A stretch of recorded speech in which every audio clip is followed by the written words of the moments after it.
यदि आपको धाम का आश्रय मिल गया है, वास मिल गया है, या गुरु कृपा से नाम मिल गया है, आपको नाम जपने की प्रेरणा मिल गई है, श्यामा श्याम नौ किशोर किशोरी के चरणों का आश्रय मिल गया है, तो अब दुर्बुद्धि मत धारण करो।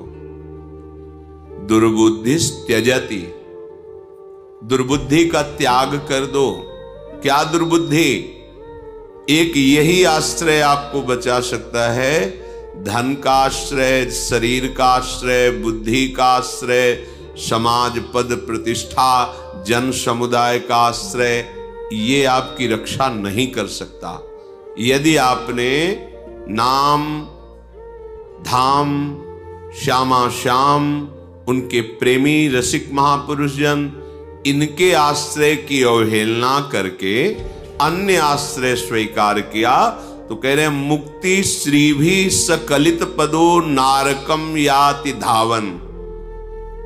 मानो मोक्ष पदवी तुम्हारे हाथ में आ गई थी, पर तुमने उसका त्याग करके नरक की तरफ दौड़ पड़े। धनाभिमान, जनाभिमान और भी कुलाभिमान, विद्याभिमान, रूपाभिमान, बहुत प्रकार से अभिमान का हम आश्रय ले लेते हैं। ये हमें अभिमान दुर्गति प्रदान करता है। संस्कृति के मूल चक्र का यह स्वरूप है। ब्रह्म मूल प्रकृति, त्रिगुणात्मिका प्रकृति, महत्त्व और अहंकार बिल्कुल नजदीक है, ये बड़ी ऊंचाई पे है। ये अहम जब देह भाव में स्थित हो जाता है, तब गुणाभिमान, विद्याभिमान, धनाभिमान, जनाभिमान ये प्रकट होता है। अगर ये कोई भी अभिमान एक है इनमें से, मुझे अध्यात्म मार्ग में सफलता प्राप्त नहीं होगी, ना होने देगा, ये अहंकार, ये मिटना बहुत आवश्यक है। ये तभी मिटता है जब हमें भगवत कृपा से साधु समागम प्राप्त होता है। तीन मुख हरिजस सुनत श्रवण मानोन त्रपित छिन्न। और हमारी जब ऐसी वृत्ति बन जाती है कि उन महापुरुषों के श्री मुख से निकले हुए भगवत रसामृत में डूबे हुए वचन श्रवणेंद्रिय के द्वारा हम पान करते हैं, और हमारी ऐसी लालसा जागृत हो जाती है कि मुझे ऐसा सौभाग्य मिले कि मैं नित्य श्रवण करूं और निरंतर इसी आज्ञा पे रहूं, तो फिर तिनकी संगति रहत जाति कुल मद सब नंसई। फिर ऐसे भगवत प्रेमी महात्माओं के संग से समस्त अहंकार का नाश हो जाता है। और जहां अहंकार नष्ट हुआ, नितिक धर्मिन संग, तो रंग बढ़त नित नित सरस, नित नित प्रेम अभंग, यह जो कृपा हरिवंश की। फिर हम भगवत प्रेमी महात्माओं से ऐसी आसक्ति कर बैठते हैं कि हम उनके संग के बिना, उनके वचन के बिना, उनके दर्शन के बिना जी ही नहीं सकते। जो आसक्ति संसार में बंधन का कारण थी, वही जब भगवत प्रेमी महात्माओं से हुई, तो मोक्ष का खुला हुआ द्वार बन गई। हमारा हृदय प्रेम अभंग स्थिति को प्राप्त कर लेता है।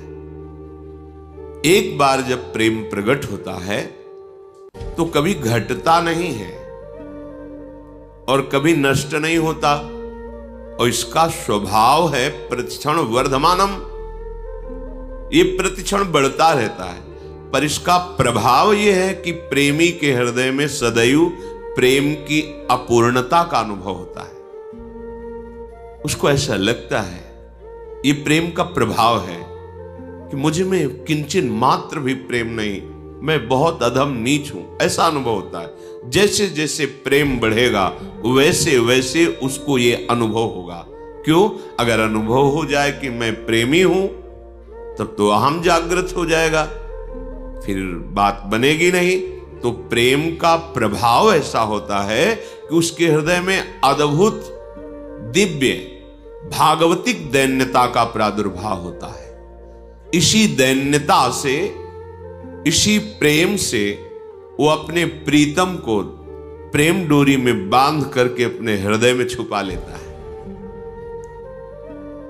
जय श्री भट्ट, प्रेम रस बंधन क्यों छूटे दृढ़ फंद। ये प्रेम की डोरी में आराध्य देव ऐसे बंध जाते हैं, वो छूट ही नहीं पाते। नित नित प्रेम अभंग, बड़ा सूक्ष्म है प्रेम। एक बार प्रकट होता है, प्रतिपल बढ़ता रहता है। उपासक के हृदय में दैन्यता बढ़ती है। जैसे जैसे प्रेम, वैसे वैसे अतृप्तता, वैसे वैसे दैन्यता, गंभीरता, अंतर्मुखता, ये सब दिव्य प्रेम के सद्गुण हैं। निरंतर अपने प्रीतम की सानिध्य का अनुभव, प्रीतम के चिंतन की स्वाभाविक वृत्ति, अखंड स्मृति उसके हृदय में जागृत हो जाती है।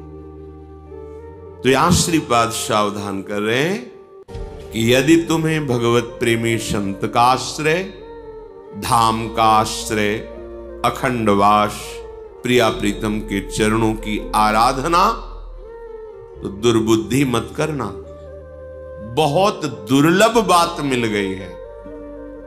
अपने अज्ञानी जन है, इसलिए प्रियालाल की इस हेतु की कृपा को खिलवाड़ समझते हैं। ये जो जन्म जन्म से हमारा भटकना हो रहा था, मिटने का समय आ गया अब। पर हम इतने बहिर्मुख हैं, इतने विषयानंद में डूबे हुए हैं कि भगवत कृपा की अवहेलना कर देते हैं। श्रीपाद आदेश कर रहे हैं, कह रहे हैं कि यो दुर्बुद्धि त्यजति, तुम ऐसी दुर्बुद्धि का त्याग कर दो। कोई तुम्हारा सहयोगी नहीं होगा। तुम्हारा शरीर भी तुम्हारे अनुकूल थोड़ी चलता है। देख लो, तुम्हारे अनुकूल तुम्हारा शरीर नहीं चलता, तुम्हारी इंद्रियां नहीं चलती, तुम्हारा मन नहीं चलता, तो फिर बाहर किस पर भरोसा करते हो? बाहर तो और बड़े दूर की बात है। तुम्हारे मन के अनुकूल सब चले, ऐसा तो तुम्हारा मन ही नहीं अनुकूल चलता। इंद्रियां अनुकूल नहीं, शरीर अनुकूल नहीं, फिर बाहर की बात क्या? इसलिए हाथ में आ गई है मुक्ति, मोक्ष पदवी हाथ में आ गई। यदि धाम का आश्रय है, वास है, प्रियालाल का चिंतन है, प्रियालाल के चरणों की शरणागति है, भगवत प्रेमी महात्माओं के वचनामृत का पान कर रहे हैं, तो मुक्ति तुम्हारे हाथ में रखी है। मुक्ति श्री भी सकलित पदो। अब गलती मत करो। नारकम याति धावन, तुम नरक में क्यों जाना चाहते हो? बोले क्या नरक का मतलब? यदि हम भगवान का आश्रय नहीं लेते, नाम जप नहीं करते, भगवत धाम की यात्रा नहीं करते, भगवत प्रेमी महात्माओं का समागम नहीं करते, तो मुझे नरक मिलेगा? भाई, हम अपना ठीक से कमाते हैं, खाते हैं, परिवार का पोषण करते हैं, कोई पाप करते हैं क्या जिससे लोग कह सकते हैं कि जरूरी है ये सब होना? भाई, हम ठीक से चलते हैं, अपने परिवार का पोषण करते हैं, कमाते खाते हैं, कोई पाप है? देखो, तुम्हें अखिल ब्रह्मांडों की सरकार ने भेजा है, जाओ मनुष्य योनि में और अविद्या का, अज्ञान का नाश करके अपने स्वरूप में स्थित हो, अर्थात मुझे प्राप्त करो। आपने कहा कि हम विरक्त भाव से नहीं रह पाएंगे, हमें स्त्री चाहिए, पुत्र चाहिए, परिवार चाहिए, पद प्रतिष्ठा सम्मान, और आपका भजन भी करेंगे। तथास्तु, ऐसा ही हो, आपको प्राप्त हुआ। लेकिन ये जो आपको प्राप्त हुआ है, ये मूल उद्देश्य की प्राप्ति में सहायक होना चाहिए। आपको जो यहां भेजा गया, उसका मूल उद्देश्य है भगवत प्राप्ति। मनुष्य शरीर का मूल उद्देश्य है भगवत प्राप्ति। साधन धाम मोक्ष कर द्वारा, पाई न जे परलोक समारा। आपको सारी सुविधाएं दी गई है भगवत प्राप्ति के लिए। अब आप स्त्री को, पुत्र को, परिवार को, धन को, वैभव को, मान प्रतिष्ठा को अपनी मान लिया, और ये सरकारी व्यवस्था दी गई थी आपको। भगवत प्राप्ति में सहायक है ये बाधा नहीं है, बस भाव बदल देना है। ये जो आप भोक्ता भाव लेकर के विचरण करते हैं, इसके स्वामी बन बैठे हैं, गलत भाव है, अपराध है। ये सरकारी वस्तु को जबरदस्ती अपने कब्जे में लेकर के उसे अपनी मानना, ये अवहेलना है, अपराध है। जिस दिन जांच होगी उस दिन आपको दंड मिलेगा। चाहे जितना आप निर्माण कर दिए सब ढा दिया जाएगा, चाहे जितना, बस विश्वास कीजिए। श्रुत बनितादि जान स्वार्थ रत ना करुणे सभी ते। ये सरकारी आदमी है, ये आए हैं आपके भक्ति में सहयोग करने के लिए। आप इन अपने कर्तव्य का पालन करते हुए इन्हें भगवत स्वरूप मानकर इनकी सेवा कीजिए और वो प्रभु को समर्पित कर दीजिए, ये भगवत प्राप्ति में सहायक हो जाएगी। लेकिन आप तो स्वामी बन बैठे, भोक्ता बन बैठे। भोक्ता भाव में काम क्रोध आदि का राज्य रहता है और नरक के यही द्वार हैं। त्रिविधम नरकस्येदम द्वारम नाशनमात्मनः कामः क्रोधा तथा लोभा तस्मादेत्रयम् त्यजेत। तो जो श्रीपाद कह रहे हैं कि भगवद आश्रय छोड़कर आप जो ऐसा भाव करता भोक्ता भाव में जा रहे हैं, मानो मुक्ति को छोड़ करके नरक जा रहे हैं। तो आप गए ना नरक, कामः क्रोधा तथा लोभा, इसी में तो है।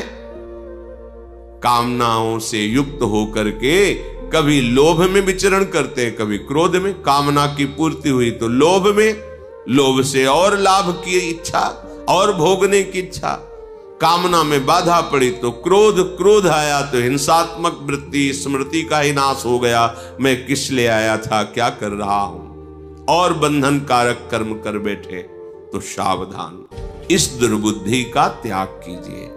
लब्ध्वा चिंतामणिमथ महावारिधो निक्षिपेत सह। श्रीपाद कह रहे हैं तुम्हारे हाथ में चिंतामणि आ गई है।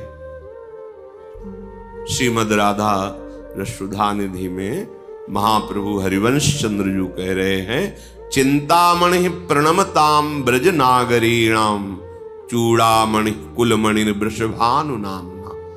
यहां कौन सी चिंतामणि की बात कर रहे हैं? स्वामिनी जू, श्री प्रियाजू। ये लालजू के भी हृदय में परम शीतलता प्रदान करने वाली है, जो अखिल लोकों की कामनाओं को पूर्ण करने वाले, परमानंद का दान करने वाले भगवान श्री कृष्ण हैं।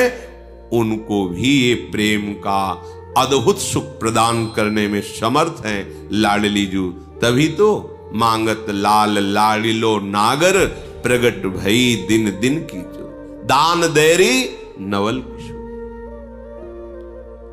चिंतामणि हमारी स्वामिनी जू है, तो स्वामिनी जू से कम नहीं है स्वामिनी जू का नाम। श्री कृष्णचंद्र जू के भाव को भाई जी श्री हनुमान प्रसाद पोद्दार जी ने कहा कि राधा नाम राधा रूप से भी मुझे प्रिय लगता है, राधा से प्रिय लगता है मुझको राधा नाम।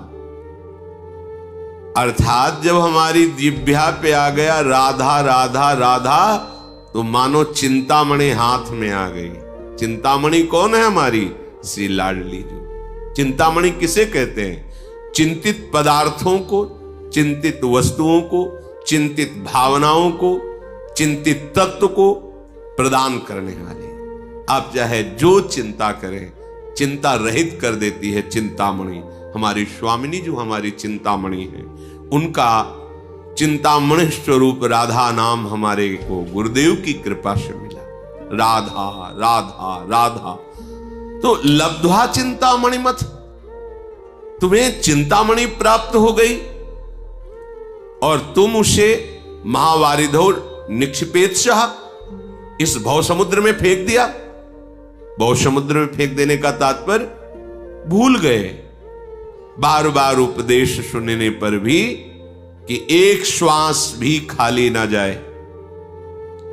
तुम्हारी एक श्वास इतनी कीमत रखती है, तुमने जीवन भर जो धन कमाया है वो एक श्वास खरीदने के लायक भी नहीं है। अगर हमारी अंतिम श्वास हो, कह दिया जाए कि पूरे जीवन की संपत्ति देता हूं, एक श्वास और बढ़ा दो, नहीं बढ़ेगी। तो ऐसी कीमती श्वास से बहुत कीमती कमाई करनी चाहिए, वो है राधा राधा राधा। श्रीपाद प्रबोधानंद जी कह रहे, कैसी तुम्हारी दुर्बुद्धि है कि तुम्हें ये चिंतामणि स्वरूप स्वामिनी का नाम मिल गया, तुम्हारे हाथ में चिंतामणि आ गई, तुम भोगों को देखकर, संसार के सुखों के आकर्षण में, या संसार के कुहरा स्वरूप दुख की घटा को देखकर भूल गए राधा नाम। इसका मतलब चिंतामणि को तुमने ऐसे समुद्र में फेंक दिया, अब ढूंढने से भी नहीं मिलेगी। भाव, यदि तुम प्रियाजू के नाम को भूल गए तो ऐसे गर्त में गिर जाओगे कि नाम जपने लायक तुम नहीं रहोगे। पापवंत कर सहज स्वभाव, भजन मूर्ति भाव न काओ। आप भजन नहीं कर पाएंगे। भजन कोई खिलवाड़ नहीं है, सबसे कठिन काम है भजन करना, सबसे कठिन काम। मन को समाहित करके एकाग्र चित्त से नाम में डूबना, इससे बड़ा विश्व में ब्रह्मांड में कोई कठिन कार्य नहीं, सबसे कठिन कार्य है। और ये आप अकेले नहीं कर सकते। भजन न होए संग बिनु, ये सिद्ध रसिक महापुरुषों की वाणी है। भजन न होए संग बिनु, और भजन बिना नहीं प्रेम। बिना भगवत प्रेमी महात्माओं के संग के, बिना भजनानंदी संतों के समागम के आप में भजन की वृद्धि, भजन की रुचि हो ही नहीं सकती, नहीं हो सकती। भजन न होई संग बिनु, भजन बिना नहीं प्रेम। इसलिए छिनहु भजन न छाड़िए, धरिए ध्रुव यह नेम। ये नियम ले लो कि चिंतामणि है राधा नाम, आप जो चाहेंगे मिल जाएगा पक्का। वो अभी आप कि दुष्कृत नाश नहीं हुए, वासनाएं नष्ट नहीं हुई, इसलिए आप ये अनुभव नहीं कर पा रहे जो हम कह रहे पक्का। ऐसा नहीं कि हमें सब अनुभव हो गया हो, पर जैसे है 1 किलोमीटर दूर पर ध्वजा मंदिर की दिखाई दे रही, तो ऐसा लगता है मानो नजदीक आ गए हैं। ऐसे ही यत्किंचित गुरु कृपा से जो भी राधा नाम का, तो ऐसा लगता है पक्का, ऐसा ही है। पूर्ण नाम की महिमा तो कहां लगी नाम बढ़ाई, राम न सकहीं नाम गुण गाई। स्वयं नामी भी अगर चाहे तो अपने नाम की महिमा का पूर्ण वर्णन नहीं कर सकता।